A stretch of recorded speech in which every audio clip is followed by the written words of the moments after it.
Hello, everyone.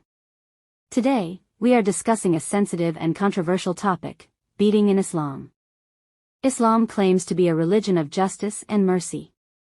But when we examine some of its teachings, we find many problematic aspects, one of which is physical punishment, whether directed at women, children, or even non-Muslims in the context of war and legal punishments.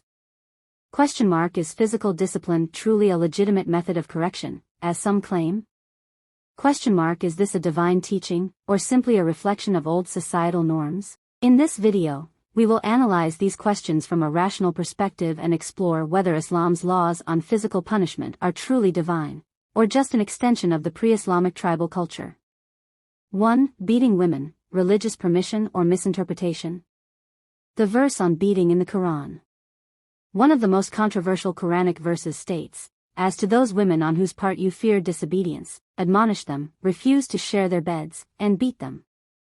Surah An-Nisa 4:34. This verse has been widely used to justify domestic violence in Islam. White heavy checkmark. How do Muslim scholars defend it?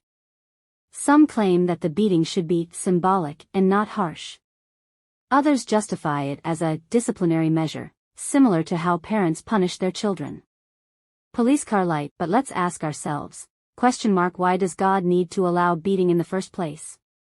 Why isn't communication and mutual respect the solution instead? If Islam is a religion of mercy, why does it give men the authority to punish their wives physically? In modern societies, domestic violence is condemned, yet in Islam, it is religiously sanctioned, showing how Islamic laws reflect the patriarchal mindset of 7th century Arabia. 2. Beating children in Islam. Small blue diamond. The Prophet Muhammad reportedly said, "Command your children to pray when they are 7 years old, and beat them for it when they are 10. Authentic hadith. White heavy checkmark. The problem here, Islam allows violence against children as a method of discipline. Modern psychology confirms that beating children is psychologically harmful and not an effective teaching tool.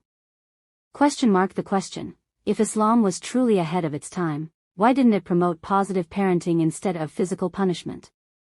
3. Beating in Islamic punishments and laws. Islamic law does not just allow the beating of women and children, it also includes severe corporal punishments, such as small blue diamond flogging for drinking alcohol and fornication, small blue diamond stoning for adultery, small blue diamond amputation of hands for theft. These punishments were common in pre-Islamic tribal societies, yet Islam adopted them instead of abolishing them. Why didn't Islam introduce rehabilitative justice instead of violent punishments?